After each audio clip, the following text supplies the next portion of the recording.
Yes, Kenya. Tamu sana, tamu sana, tamu sana, yes. It's getting very interesting. Things are falling apart. The center can no longer hold in Kenya Kwanza government. For the very first time today, Rigathi Gachagua came out guns blazing, alleging that people plotting against him are leaders in Rift Valley who are very close to President Ruto. He never minced his words. He stated very clearly that those leaders have got a very close proximity to Ruto. That was the first time Rigathi was mentioning Ruto. So in a nutshell, Rigathi was just trying to say that Ruto is the person fighting him. Before we listen to Rigathi Gachagua, I want us to listen to some remarks Kimani Ngunjiri, former Bahati Member of Parliament, a very close Rigathi ally, said yesterday about these leaders undermining Rigathi Gachagua in Kenya Kwanza government. Lakini ninawauliza the same people, huyu ni Faruk, huyu ni Sudi, huyu ni waziri Murkomen. Hawa ndio sasa wameongoza incitement na mpango ya kupiga deputy president. They have enough money. Murkomen 10%, 20%. Hakuna mtu hajui pahali tulikuweko na pahali tuko. In fact, wengi tukiuliza mzuri, kama bibi zao wataweza kuulizwa mzuri wakubali kusema, wengine walikuwa na underwear mbili peke yake.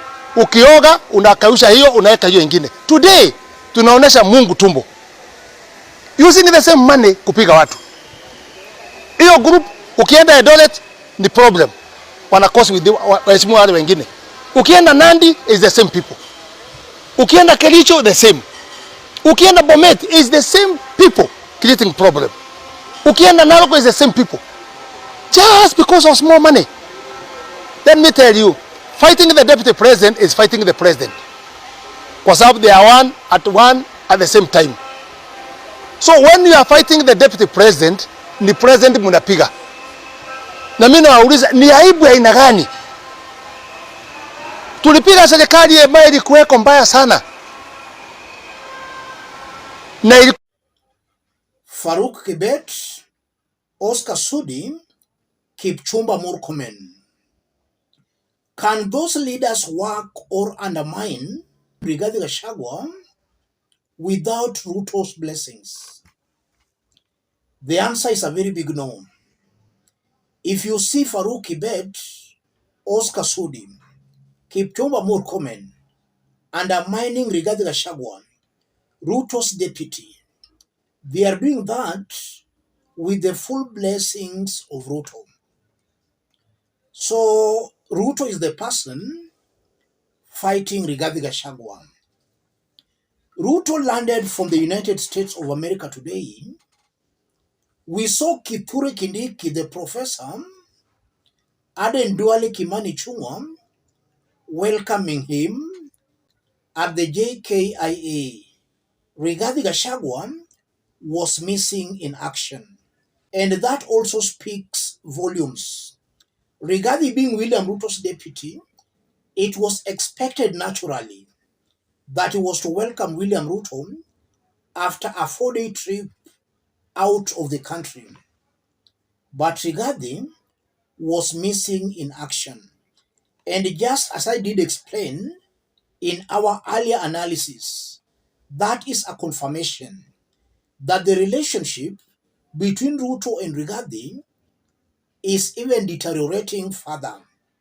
When Ruto was flying out, Rigathi saw him off at the airport.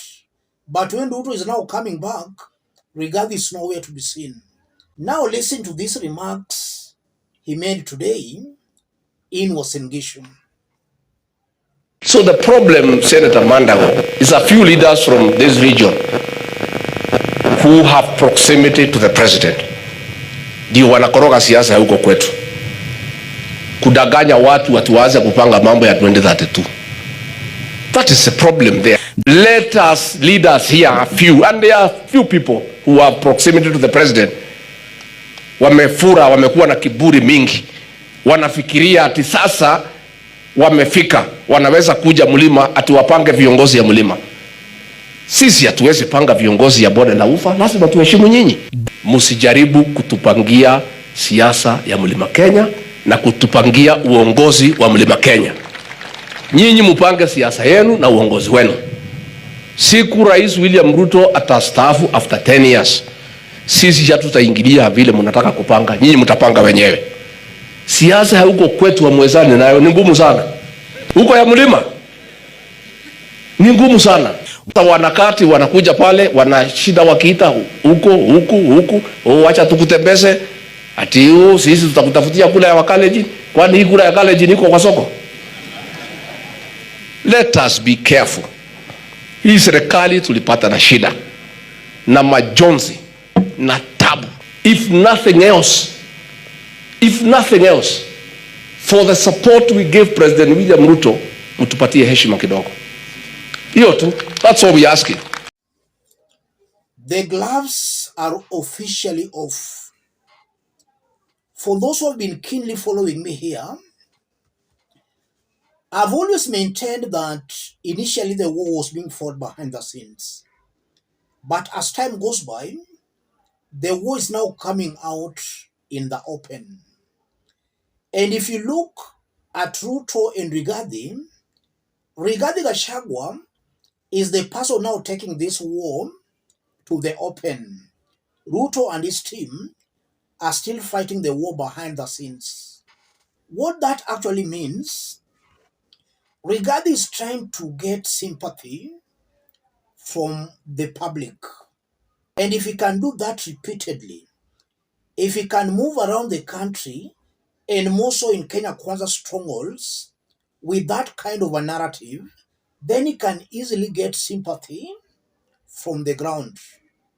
That's exactly the strategy William Ruto used against Uhuru Kenyatta.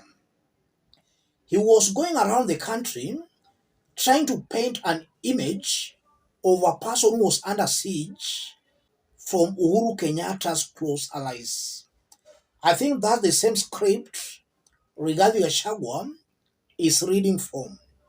And if he can sustain and maintain that, I'm seeing a Rigathi Gachagua who will most definitely get some sympathy from the ground. And also, if you listen to Rigathi Gachagua, I'm seeing a man who is very impatient. A man mwenye akona damu ya kuchemuka haraka. And that can also work against him. Instead of earning that sympathy, he can now be seen as the aggressor. So as he moves around the country, spreading that kind of a narrative, he should also tread with caution, not to be seen as the aggressor. That's also something Rigathi should actually know. He should not be speaking a lot or exposing a lot. The moment he exposes a lot, which Kenyans are not seeing physically, he can be seen as somebody who is just an aggressor, and that can deny him the sympathy. So he should not be talking a lot and referring to Ruto as some people close to Ruto. I think he has to tread with caution.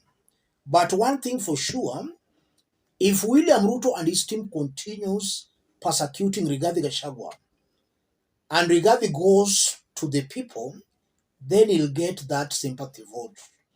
And now as he gets that sympathy vote, Rigathi should now not paint a picture that he is a shareholder in Ruto's government.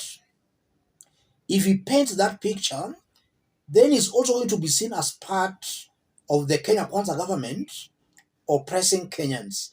If possible, Rigathi should create this impression that he's actually an outsider in Kenya Kwanza government. That's what William Ruto did with Uhuru Kenyatta.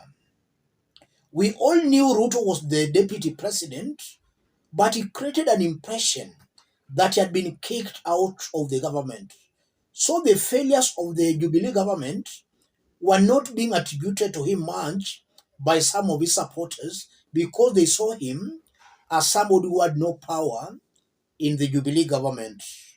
I think that can be a very lethal strategy Rigathi should also use against Ruto.